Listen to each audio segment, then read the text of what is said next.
Hello. I wanted to come on today and talk about rejection.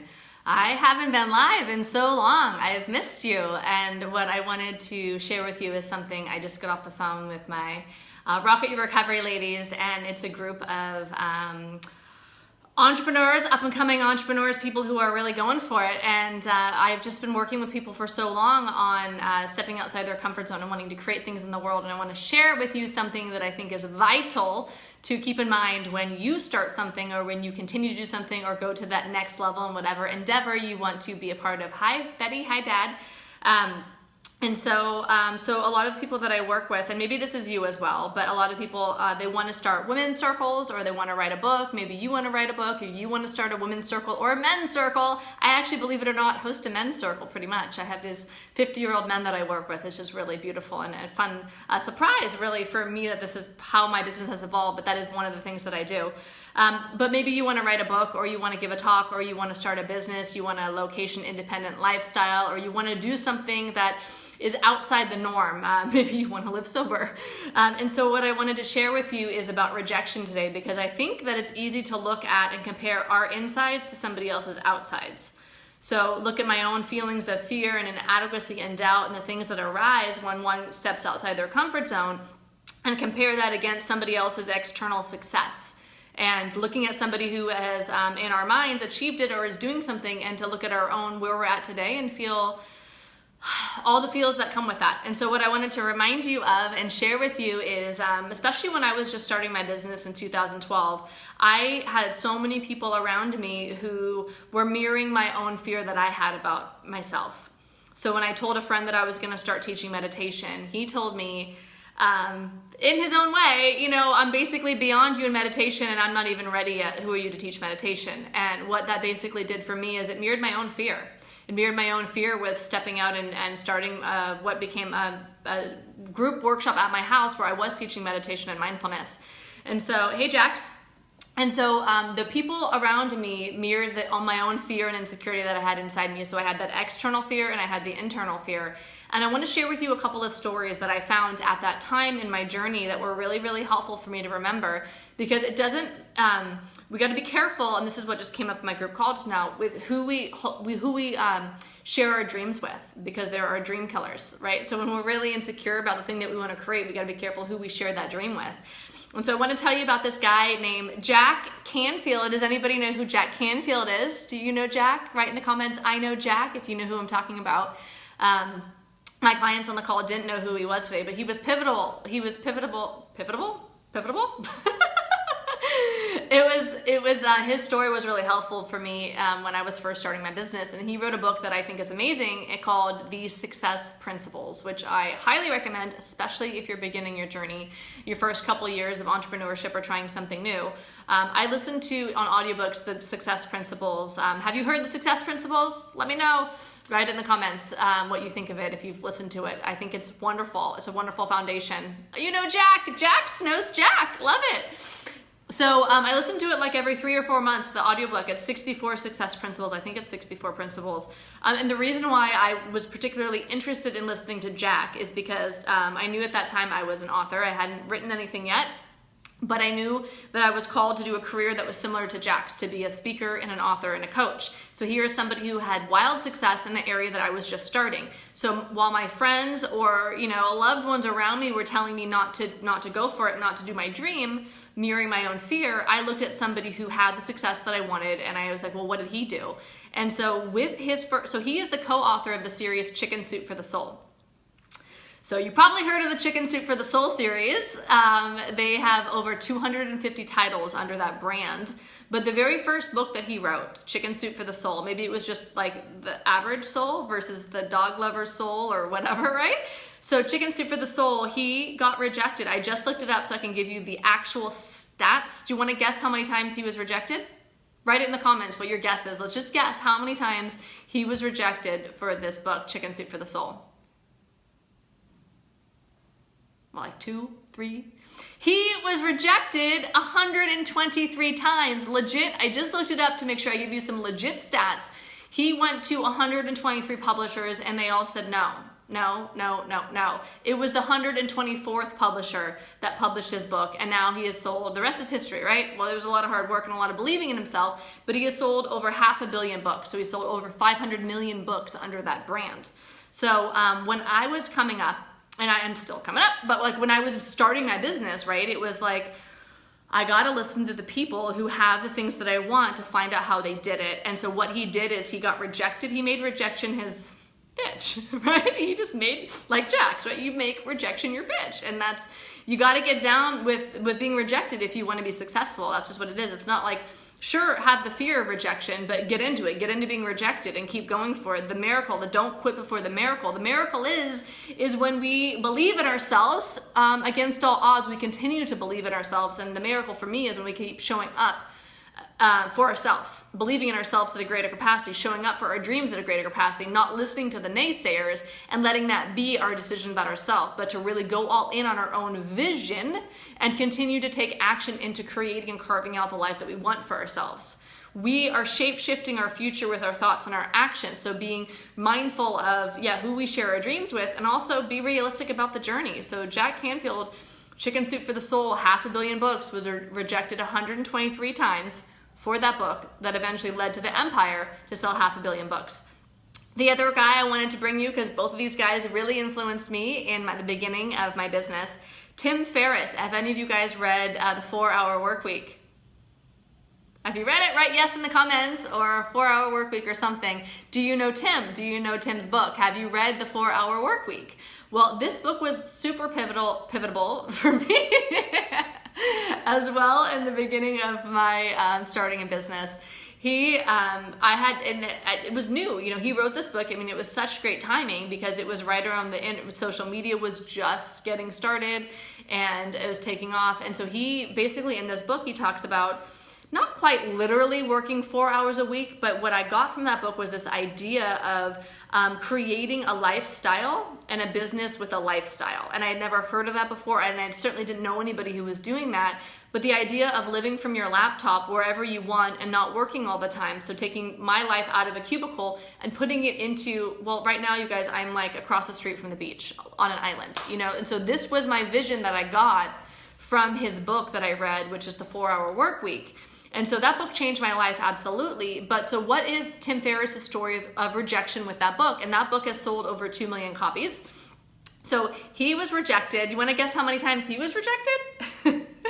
He was rejected 25 times. So it was the 26th publisher. Could you imagine going to 20 publishers and they all say no, and you still believe in yourself enough that you still go forward and you find 25, get 25 no's. So he's going for no. The rejections didn't stop him. I don't know him, so I don't know the complete emotional story he had, what he was running at that time.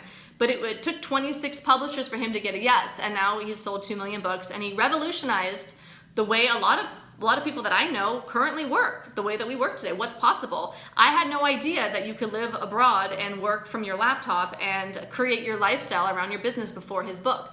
And even Jack Canfield's success principles changed my life. I had some of them posted on my wall and I would read them daily, and then these affirmations became my beliefs. I planted the seeds and watered them of like what he offered in that book. So these people were highly rejected and are now highly successful. So my encouragement and my invitation to you is to get into being rejected, to not, when you get knocked down, to look at people who have gotten back up and ask them how they did it. How did they stick with it? What did they do?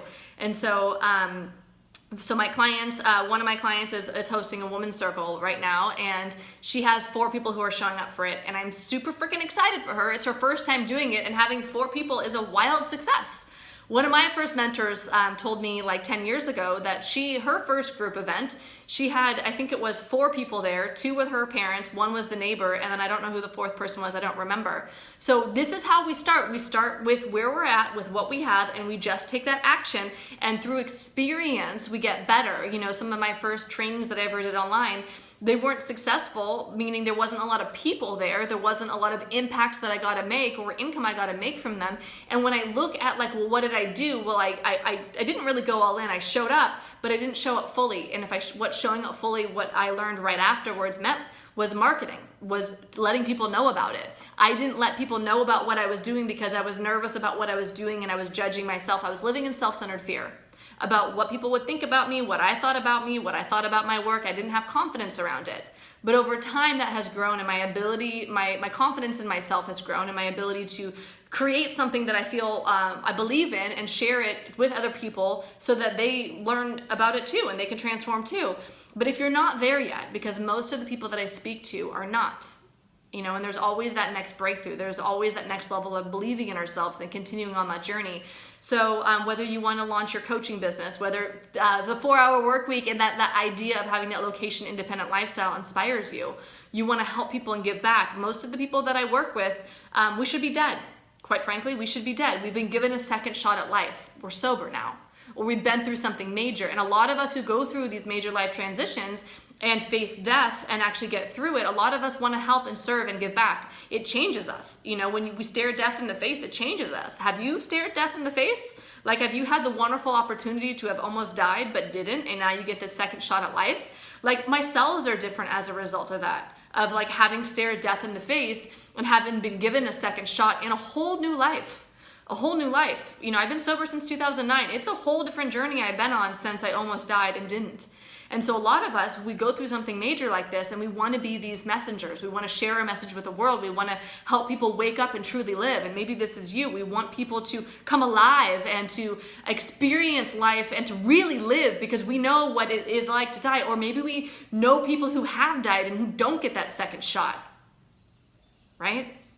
And so whatever it is that has happened to us, we actually want to create and we want to give and we want to give back. We want to be not only messengers, but we want to make money doing it. We want to have the impact and make the income. So what the fuck do we do?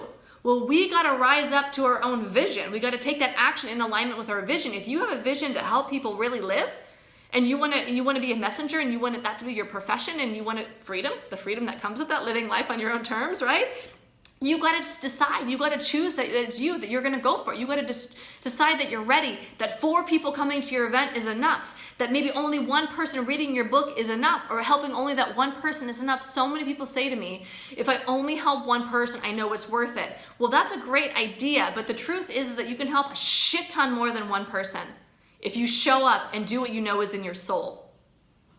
I feel like this message has been taken over. I wasn't planning on saying this.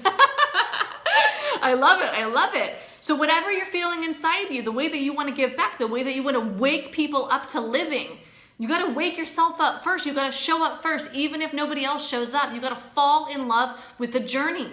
Fall in love with the journey of creating your vision and living your vision. The goal is not the outcome. The goal is the vision, the journey, the living it every day, showing up every day for your soul, for your life, for the message that you have that you want to share with the world. Sharing your message every day, getting into the journey. Because we might, you get to that outcome. I mean, how many times have you got to that destination and you realize that like what you celebrated it for a minute, or you were so busy that you didn't even feel what it felt like to live in that moment of your goal realized? Or it was completely fleeting, as all moments, this too shall pass. So for me, the trick, right, the way that I have found to be happy, joyous, and free, to be happy, is to fall in love with the journey, the process, be in love with the process. So there's my business, everyone else's business, and God's business. So getting out of the results business and getting into the result of showing up today like you mean it. Getting into today, living today. Uh-oh, do I have a low connection? Can you guys hear me right now? It's just saying I had this like low connection. Damn it. Can you write in the comments if you can hear me so I know that you're there? Because now it's telling me low network connection. I do. So yeah, so I wanted to share that with you. I wanted to share with you about, hello. Uh-oh, I think I am offline. Recording. Yeah, so wherever you are at today, wherever you are at in your journey, whatever it is, honor what's inside you, but you have to decide that you're gonna go for it. You have to decide it's who you are. Nobody is going to appoint you as this person who is gonna do the things. You have to decide it's who you are and start showing up at the level. Okay, I'm actually gonna switch over here for a second. Okay, are we back? Are we back live? Can you hear me? Can you hear me now? Can you hear me now? Oh, you can hear me now. Okay, cool, I'm back. Sorry, I had to switch my connection. I don't know if you guys could hear me before, but I think I'm back. I'm back. You got to decide. This is the thing. We have to decide it's who we are and it's what we're going to do, and this is how we're going to live our lives. We have to decide it's us. We have to appoint ourselves. We have to choose ourselves. We have to decide that that we're the one, that we're going to do it. That we're ready, that it's the time. Now is the time. I'm the person. This is the mission. I'm going to answer my calling. I'm going to share my message in the way that I feel that I'm to share my message, whether you're sharing your message in your community, whether it's in a book, whether it is through a website or selling online courses or running a workshop where you have people and you come together. But you got to decide that you are good enough now, you are ready now, and not wait until somebody else decides that you are ready or wait until you feel ready. You got to just decide now. And so that guy who told me that who am I to teach meditation when I first started hosting this, it was in 2012. I started hosting month-long workshops at my house. We met one night a week for a month, and I ran this group again and again and again. And now it's my course, Digital Anxiety Pill. But before I made it digital and made this course digital, I taught it in person. And he told me, "Who are you to teach meditation? You've only been meditating for 3 years. Who are you to teach meditation?" And I believed him. At first I believed him. I was like, he's right. You know, he's way better than I am. He's done this a lot longer and he's not even teaching it yet. And his teachers tell him he's not ready. And you know what? I did it anyway because I felt like I have something to give and I need to give it. In order to make peace with myself, I need to show up in the way that my heart is just deciding for me. And you know, what's interesting about that particular guy is that I think it was 4 or 5 years later when he felt good enough to finally teach meditation. And when he started teaching meditation, I remembered, you know, I looked back at all of the people that I had helped in those 4 or 5 years between when he actually was ready and when I started. And I was like, if I believed him, I wouldn't have helped, all those people wouldn't have been helped. I wouldn't have been of service to all those people. And I might have still been waiting. I might have still been waiting if I listened to the voices outside myself. And you're ready now. You know you're ready now because there's a knock at your heart. There's a calling on your heart. So you just got to show up for what you feel in your heart and decide that it is enough, that you are enough now, and to start taking that action. Take that action now and start to share what you have with the world. So that's what I wanted to share with you today. And I've missed you. I haven't done a live in a while, and I want to hear from you in the comments. Write in the comments because I want to hear from you. I love it being more of a conversation and a communication, and I kept getting the chills while I was talking, so I hope something came through me that was for you and that was helpful for you today, and that you're having a beautiful day, and live it. It's up to you. You decide. You decide. You decide. All right, bye guys.